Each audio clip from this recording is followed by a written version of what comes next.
અમદાવાદ શહેરમાં લુખ્ખા તત્વો બેફામ બનતા જતા જોવા મળી રહ્યા છે। દિવસે ને દિવસે હત્યા અને મારામારીના બનાવોમાં વધારો થતો જાય છે। આવો જ એક ગંભીર કિસ્સો દાણી લીમડા પોલીસ સ્ટેશન વિસ્તારની હદમાં આવેલા નારોલ નજીક બન્યો છે। મળતી માહિતી મુજબ નારોલ વિસ્તારમાં એક વ્યક્તિ પર જૂની અદાવત અને પૈસાની લેતી દેતીના કારણે જીવલેણ હુમલો કરવામાં આવ્યો છે। ખાસ વાત એ છે કે આજ વ્યક્તિએ 11 ઓગસ્ટના રોજ કમિશનર ઓફિસ અને પોલીસ સ્ટેશનમાં અરજી આપી હતી કે તેના પર જીવલેણ હુમલો થવાની શક્યતા છે। ફરિયાદીની આ અરજીમાં સ્પષ્ટ રીતે આરોપીના નામનો ઉલ્લેખ પણ કરવામાં આવ્યો। આરોપીને આ બાબતની જાણ થતાં તેણે ફરિયાદી પર તીક્ષ્ણ હથિયારોથી હુમલો કરીને મોતને ઘાટ ઉતારવાનો પ્રયત્ન કર્યો હતો। જો કે સદનસીબે ફરિયાદીનો જીવ બચી ગયો। ફરિયાદી પરિવારના જણાવ્યા મુજબ આરોપી વારંવાર હુમલાની કોશિશ કરતો હતો। અંદાજે 2 વર્ષ પહેલા પણ ફરિયાદીના ઘરે ઘૂસીને હુમલો કર્યો હતો અને તેની કારમાં તોડફોડ કરી હતી। ફરિયાદી પક્ષે આક્ષેપ કર્યો છે કે હુમલો કરનાર વ્યક્તિ દારૂનો ધંધો કરતો હોવાથી બુટલેગર તરીકે ઓળખાય છે અને તેના વિરુદ્ધ અનેક ગુનાહિત કેસો પણ નોંધાયેલા છે। ફરિયાદી દ્વારા પોલીસને આરોપીની મિલકતોની પણ તપાસ કરવાની માંગ કરવામાં આવી છે। આ સમગ્ર મામલે દાણી લીમડા પોલીસે ફરિયાદ નોંધીને આરોપીની ધરપકડ કરવા માટે તલસ્પર્શી તપાસ શરૂ કરી છે અને આરોપીને જલ્દી કાબૂમાં લેવામાં આવશે તેવી ખાતરી આપી છે। નમસ્કાર દર્શક મિત્રો, ન્યૂઝ ફોર ઇન્ડિયામાં આપનું સ્વાગત છે। અમદાવાદના ક્રાઇમની વાત કરીએ તો અમદાવાદમાં ક્રાઇમ જ્યારે જીએસ મલિક કમિશનર દ્વારા જણાવવામાં આવ્યું હતું કે અમદાવાદમાં ક્રાઇમ ઘટી રહ્યા છે અને ખાસો ક્રાઇમમાં ઘટાડો પણ થયો છે। જો કે એ વાત તો સાચી છે, પણ અમુક જે ક્રાઇમ વધી રહ્યા છે એ એવા અસામાજિક તત્વો દ્વારા ક્રાઇમ કરવામાં આવે છે કે જે નશેડીઓ હોય છે અને નશાના વેપાર પણ કરતા હોય છે અને નશા કરીને લોકો ઉપર અત્યાચાર કરતા હોય છે। ક્યાંય ને ક્યાંય પૈસાની લેતી દેતીની આડમાં પણ નશો કરીને હુમલો કરવામાં આવતો હોય તેવો જ એક બનાવ અત્યારે હાલમાં દાણી લીમડા પોલીસ સ્ટેશન વિસ્તારની હદમાં અમારી સામે આવ્યો છે, જ્યાં 11 તારીખે ફેમિલીજનકો દ્વારા અરજી કરવામાં આવે છે કમિશનર અને દાણી લીમડા પોલીસ સ્ટેશનમાં કે અમને ને અમારા પરિવારને અને અમારા ફાધરને જીવનો જોખમ છે અને અમારી ઉપર અસામાજિક તત્વો દ્વારા હુમલો કરવામાં આવશે। જો કે એના 2 દિવસ પછી તે જ અસામાજિક તત્વો જેના વિરુદ્ધ અરજી કરવામાં આવે છે તે જ વ્યક્તિ દ્વારા એમના પરિવાર ઉપર હુમલો કરવામાં આવે છે। તો અત્યારે હાલમાં તે અમારી સાથે અહીંયા એલજી હોસ્પિટલમાં જોડાયા છે, તો અમે એમની સાથે એમના પરિવાર સાથે વાતચીત કરીશું કે શું બનાવ હતો અને શા કારણસર આ બનાવ બન્યો હતો, શા કારણસર એમને માર મારવામાં આવ્યો હતો। તો અત્યારે હાલમાં જે વ્યક્તિને માર મારવામાં આવ્યો હતો તેનો સન અહીંયા અમારી સાથે જોડાયો છે, તેની સાથે અમે વાતચીત કરીશું અને આખી સત્ય હકીકત શું છે અને શું બનાવ બન્યો હતો અને કેટલા સમયથી આ દુશ્મની ચાલી રહી છે અને કેટલા સમયથી એમની ઉપર એની અગાઉ પણ કેટલી વાર હુમલો કરવામાં આવ્યો તે તમામ વિગતવાર વિશે આપણે વાતચीत કરીશું। क्या आपका नाम और परिचय? मेरा नाम शेख आफ्ताब अशरफ अली है, अंडर मेरे पिता है। हाँ, क्या बनाव बना था आपके साथ? मेरे पापा के साथ बनाव बना था, है ना, रात को 2 बजे हुआ था नारोल केटली पे 4 रस्ते पर। हाँ, क्या बनाव बना था? बनाव है ना पैसे की लेती देती का मामला था 2 साल पहले भी है ना हमारे घर पे छरी ने सब तलवार लेके आए थे 10-12 लोग, तो हम लोग घर पे ही थे। पापा जब भी झांसी मारने आए थे पर हम नहीं थे, जब बच गए तो हमारी गाड़ी ने बाहर थी, उस पर बहुत नुकसान करा घर पे, यानी तलवार ने मारी।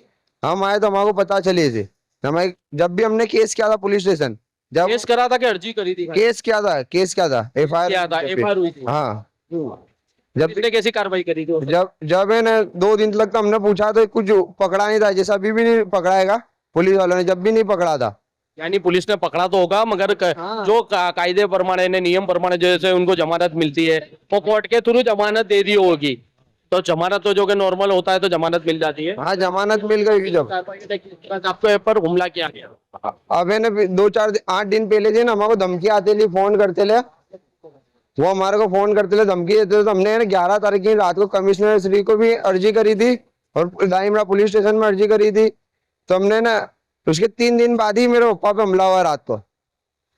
किस तरह का हमला किया, कितने लोगों ने हमला किया और कौन से हथियारों से हमला किया? 10-12 लोग थे, छरी से हमला कराएगा ने, सिर पे 3-4 घाव है, हाथ पर एक हाथ का अंगूठा कट गया, पांव पे घाव है, इतने सारे घाव हमारे, हालत एकदम क्रिटिकल ही अभी भी ने इमरजेंसी में लाए थे रात को।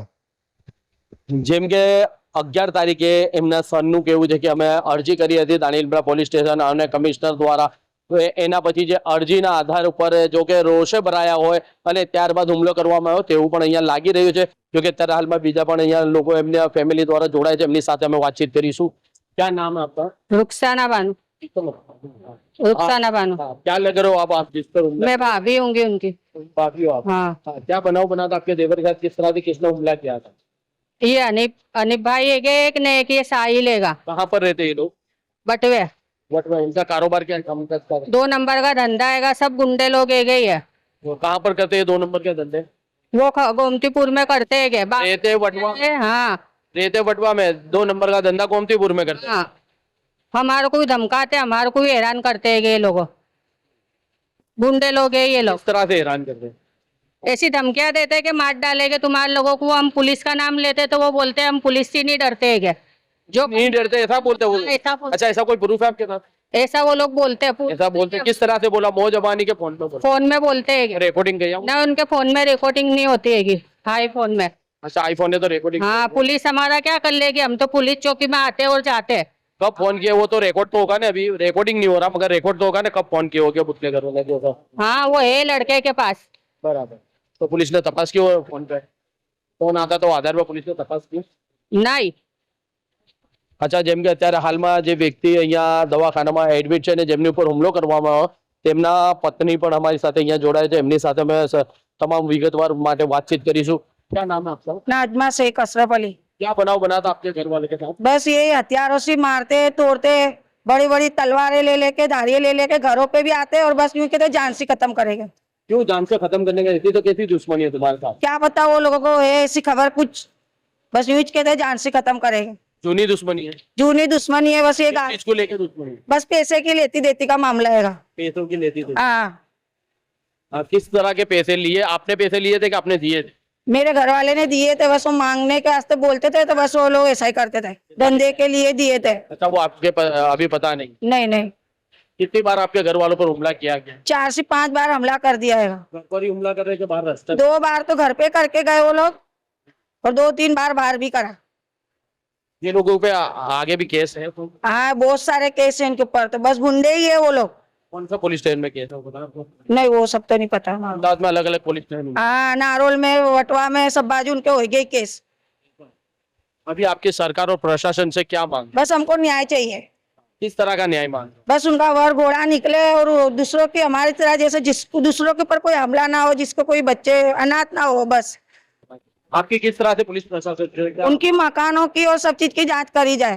किस तरह से जांच की जाए? क्या बस इनके लीगल है कि अनलीगल है ये तपास की जाए। ये लोगों ने कैसे बनाया, कैसे गुंडे बने ये लोग। यानी किस तरह से कमाई की है? हाँ 2 नंबर के ही धंधे है बस उनके, उसके अंदर ही उन लोगों ने बनाया है। यानी वही 2 नंबर के धंधे से मिलकर खड़ी? बस हाँ 2 नंबर से उन लोगों ने मिलकत खरीदी गई है। જેમ કે અત્યારે હાલમાં જે વ્યક્તિને અહીંયા દાખલ કરવામાં આવ્યો છે, જેમને તલવાર વડે ને હુમલો કરવામાં આવ્યો હતો તેવા તેમના ફેમિલીજનોનો આક્ષેપ છે અને તેમની એવી પણ માંગ છે કે ગૃહમંત્રી હર્ષ સંઘવીથી અને રાજ્ય સરકારથી અને અમદાવાદ શહેર કમિશનરથી બી કે જે લોકોએ અમારા ઘરવાળા પર હુમલો કર્યો છે તેમની તમામ પ્રોપર્ટી અને મિલકતોની ચકાસણી કરવામાં આવે અને કે એમની પાસે આ તમામ મિલકતો ક્યાંથી આવી છે અને કયા બિઝનેસ કરીને, કયો વેપાર કરીને, કયો ધંધો કરીને આ મિલકતો ઊભી કરવામાં આવી છે અને ગાડીઓને કયા રૂપિયાથી લેવામાં આવે છે। આ એમના એવા એક્સેપ્ટ છે કે અને એમની એવી વિચારધારા છે કે આ તમામ વસ્તુઓ તેમણે 2 નંબરના ધંધાથી જેમ કે એમડી ડ્રગ્સ હોય, દારૂ અને એવા નશીલી પદાર્થ વેચીને આ તમામ વસ્તુઓ ભેગી કરવામાં આવે તેવા તેમના ફેમિલીજનોના અત્યારે જો કે આક્ષેપ હતા। જો કે આના વિશે અત્યારે હાલમાં દાણીલીમડા પોલીસ સ્ટેશનમાં ફરિયાદ નોંધવામાં આવી છે અને જો કે આમને એવા પણ આક્ષેપ છે કે ફરિયાદ તો નોંધવામાં આવી છે, મારપીટની ફરિયાદ નોંધવામાં આવી છે, પણ જે અમારે મોબાઈલ અમારી જે ચેન લઈ જવામાં આવે છે તેની લૂંટની ફરિયાદ દાખલ કરવામાં નથી આવી। જો કે આ તો તમામ આક્ષેપો થતા રહે છે, પણ જ્યારે સત્ય હકીકતો ત્યારે જ બહાર આવે છે જ્યારે પોલીસ આના વિશે તમામ વસ્તુ વિશે વિગતવાર ઊંડાણપૂર્વક તપાસ કરે છે ત્યારે તમામ વસ્તુઓની વિગતવાર બહાર આવતી હોય છે। News for India, Sharif Ganchi, Ahmedabad.